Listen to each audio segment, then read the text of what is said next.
Meda for ma kwa by the Emergency Ghana TV eso. Ebusia mo beka story a mede ebe fa be mu ebi ene ne yire. A ombe pie mu e wo fidie mu ase omode omasem ebe dai ohene yire e wo Lawson TV. Na asem omode bai ne se be ma ne se no ne yire te. Ene eja akasakase bi ebe omuntem e ma omugyaye. Ena ne maame be ma ne maame eni oba ne busuafo ko kasa e ma omusanso eba back. Na oba ne ebe efie honom no akasakase bi eba maame ne ba be ma ntema ma ba me no pa me ba be ma no ene ne yiri ne efifie ho ama ometimi ada abontin for 5 good days. Ebusia maame no abepie mu e wo fidie mu aze se na ye ne mo kan se bibia betofo bia wo story we bia no me de eba beso mu no maame no abepie mu e wo fidie mu ase ama Douglas nso awezi different issue e de afa maame no ho enti ye nseme ne yenko ne kohwe video no emra sisi a she no sisi obe subscribe na wa like na do comment nso aba comment section na ase ebusia ye nseme ne yenko ne kohwe video no Douglas Kofi Douglas one ne yire Obapa akuya hene wa wonom ede wasem ebedan ye enro adwoyi ye bomo amane se ampa yakọ ama owo ye mame adwade wa ma ya bie pono no ede ama Kofi Douglas ene ne yire ama wonom enye baabia da na ene anapai ye wo Kofi Douglas ewo ye nchen adan a wosa kura asem foforo owo ye nso mame adwade waba wase ane awode unya ne pepepe nanso de besie bia mafa ne sara mame ne kan ne Kofi Douglas nkasa Kofi akaba na sanka monya baabi de mutirato na afi anapadi ebiem well apolo mo bi mai na afi me obi pe frem sa me nkodo enti me bae na me ko na me mama wife kase o mo abesie emi ni enti me bae no oni ho na me se na akua wo sa kwai ena me se da bi me kokoro no akọ hade me gba na me mama no wada enti me musa no he ena me kokoro no nya yire wonde oba ena me kokoro na akua yin wa ho ena buza se adai na aduane no wan na no se aduane ena me dia ba ha no ma no o ma me di matem se ma fifi ankwa me wa na ebehunu ena me se ampana pa me a me sa kofie me firi krom sa kofie me ko enu wa topum na me friend phone so enu bebie pono ne ma me na me na me kodae ade chia no papa na me sa ko krono biem se me ko hebe be ko ayo ma be ya woda me ko hebe be woda ne nye woda he fa enye woda oni pa fo no ene da woda bonten fe no tonton ya no na wo koda dem na me ma koda dem na ma sa ba me free ayin de bia me di akona basa na den tu ka chawo yire ni so me nkwa o so onko so wapam no o so mani on hel fie obiem na me say no on hel fie mo wo de anima ne ko ya jawade ama yen tema tete o ko ne ba bi zum kom ba bi na obefa bi free akoma dai edum sa ba kuma se ha na kwa yi so na djuma no te kwa twi ho won so ye djuma e wo kwa twi ho na o frere no nyina o busa se kwa me be se me ko kan wade ni pom eye ho de ya ti ase wo ho na ya ba ti say o ma me na say onpe on chan fi obiem akua hene wa fi obiem akua hene wa madam hwenyame anim a wo hata hoi ye gina ye ma me ni eni enna pa awo no so de obi anim ewunya ni nyina pepepe o betimi obenya babone afra papa nti wo se we tete wa na papa no wa ma wo atoyem senya Douglas kura ma me obetimi awo nti wote wa na e ma me ka se entire fi obi wan ka hwe wan nya ne hwe men ka hwe mfan kire no me nda no kura me chia no wo se hwe na man chia no na makogu da ni ma se wie na me ba be chia no afi no wa ha ase a wo didi matem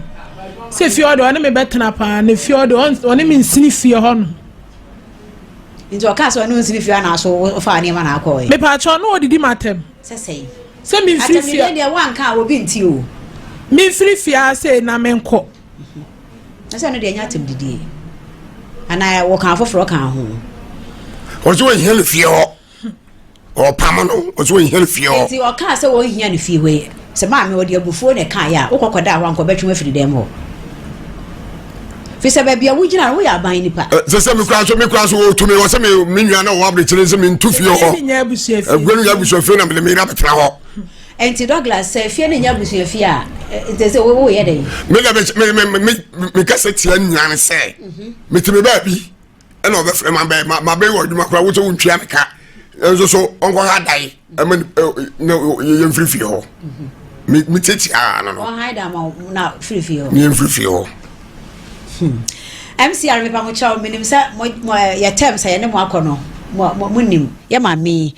on person nim be ba ntimisre mo aye ahobrase kwan so ne yesre ya brepa na ma mi age ye ba se one ye be kasa wa fidie so eni ntina pede ne na se de ye nyema no se de be ya ebe ye kama ye koye ma mi ho ne ne no abo enkomo owo me pa chawo ma chien ya me de awo me pa chawo ampasa wose we hia kwa hini wa wo fie ho wone Douglas ne so nyina anso me pacho me bana wo aburuchire no ena obaye no na onye hwe ena o se o ma me de phone kura koma no na me ne kasa ena o se me fa phone koma akua nti me de phone koma no o dem me ma se mo ne kan eti me je phone no ka kire me se o ti aburuchire wo bere pa ti so bi betre ne fie no onye hwe di a ena e wonko ti me bane na epam no nyame na me epam no na ma me se na no kwa ye frɛ wa fidie su kwa na wo awudi adanse se wo tent na dwuma no ne ade wona ne nkonwan wona na na ye nti e kwase wo nya dwuma ma me na wo pa kyerɛ se me pa cho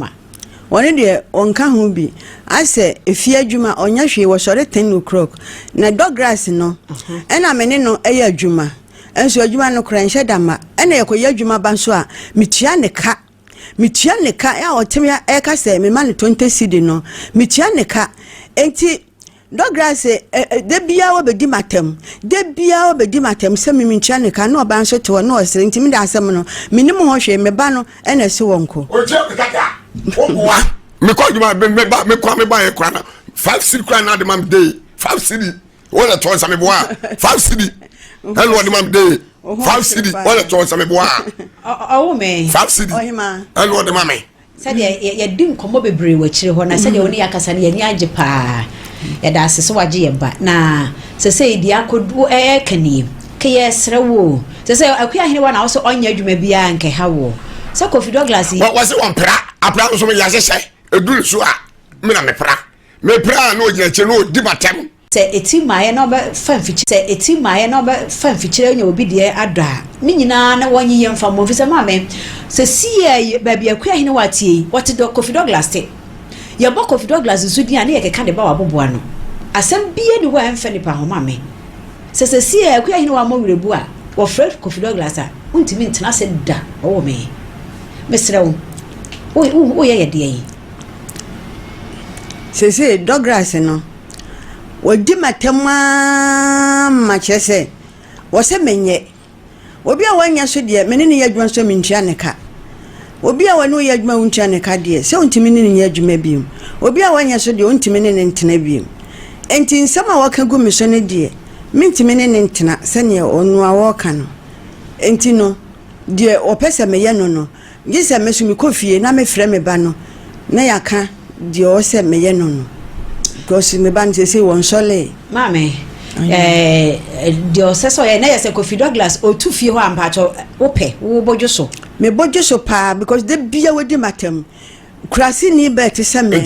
sabi mama tie sabi abama bu ofie ho abama bi ha da bu ofie ho le twe ka no se me o madonkru ma bi baby o so beto se obi kwa o mefo mu ho a na okobo me ne na me so nya bote no odi ni panatam no odi ni pata ababa na ma problem nyina aba abama na ma problem ni mame waka be ma ho asema wo boa mame wo sister bi tifio ho da sister ba ha da kwa no won ye nie uni na ko sa won ye nie I say umpa cho usu weni wa wasem na ye ka ame ma sem da me odi I Kofi Mr. me de brand e adwuma mame said ye wo to anu mutuo no Kofi free fie ho a wo bobedwo so me patcho an yo ane mame ye ne dey se na me se me ba no gise me hu no na me ne kasa enti woni ye kasa no wo bebo ya no homa beye sese fi se de adrei awose akuya wo abusua na ayire so paso ewo musa kofi so wonye ne ho ade nanso abusua ne nyina nim se owoni kunu Kofi Douglas nchen ene ye hwehwe Kofi Douglas nso ye hwehwe de ba wo no ma me na medical kan sa sembie ni wa ya na ye de abufuo ni asem yawo ya se mfa me ho wo mfa me ho nanso efa ye ho enti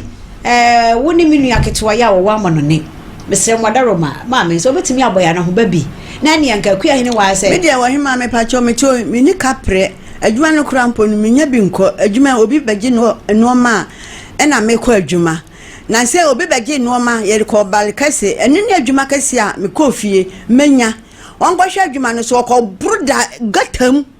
wo kɔ bru wan hwɛ adwuma no so wo kɔ bru ma me kɔ pɛ na wo bal kase ansana mi hu no enti adwuma no kra no won hyada enya adwuma no won hyada enya adwuma no bueno oboa Kofi me boa Kofi wadaro ma se bia ye gina no ye hwe anohoba ma me de bebo ye anti se no gise me hu me ba no na me kasa anti e betimi de ade sra to wanim na ne waka kire ye nua keto ama ye gise me frɛ no ai se ha so de won sɔre satem won sɔre ma me yate wase se won sɔre ye na mom ka ye hwe de ade sra to wanim de nka won fa nya ye kwan na nka waka kire no ama ye frɛ se ma me eye dian yara wo ka bia ejo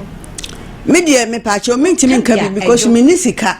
me ni ka pre me ntimi nka bi ya to de na se na de di kan what me ate se eye wo ba no kra audio de ba na wo matie bi woni ni kunu ne ma fie sa na wo bu a kire nanso eye den ya Kofi Douglas ni nua no ne busua ni no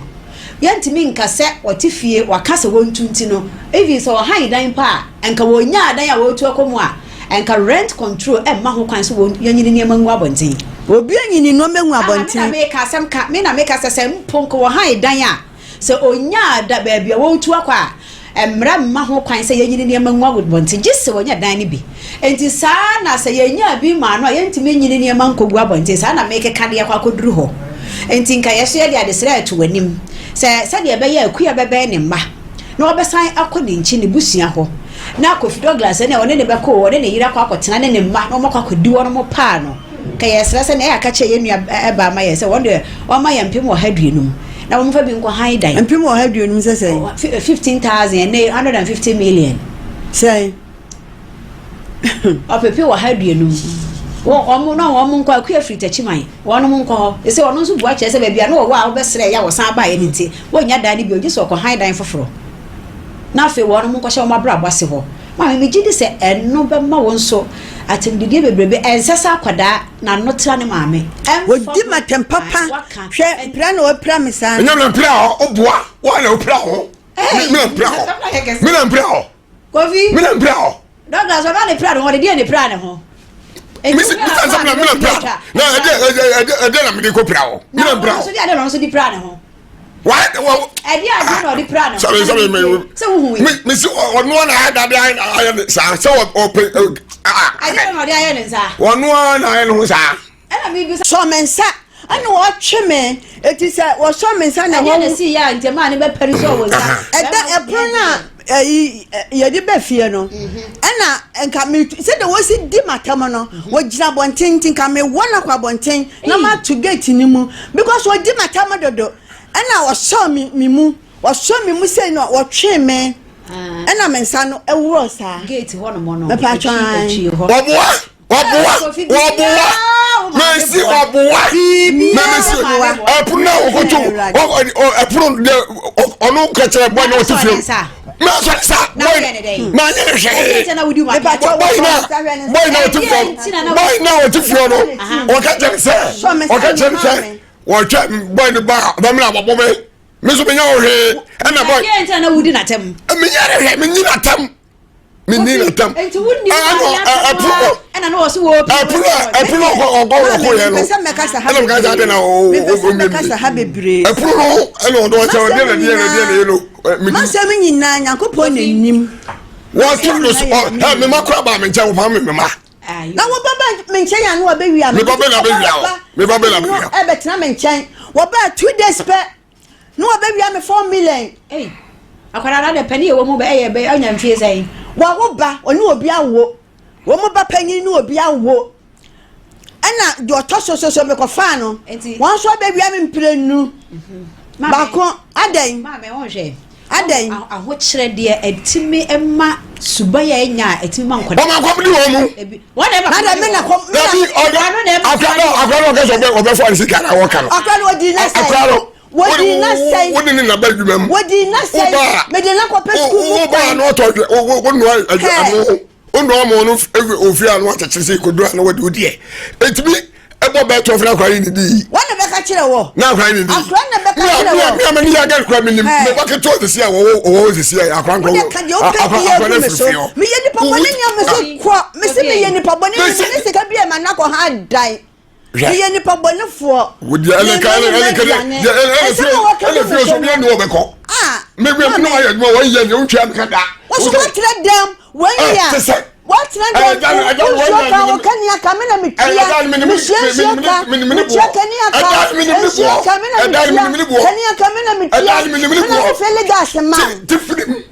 ne fo embarrass me ka cho se metia ka bo so me dia me no ya djuma ya ba ya na cheuka ya ba ya na mama ska system 10 system na she nka wo ba ya djuma no wo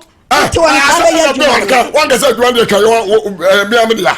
me sister wo bra won say djuma me no wo dia when you get to aduma and come in na me fa come in no dia say na mi tell say na me fa ho say o mra o say say na mi tell na me fa ho no mami o hima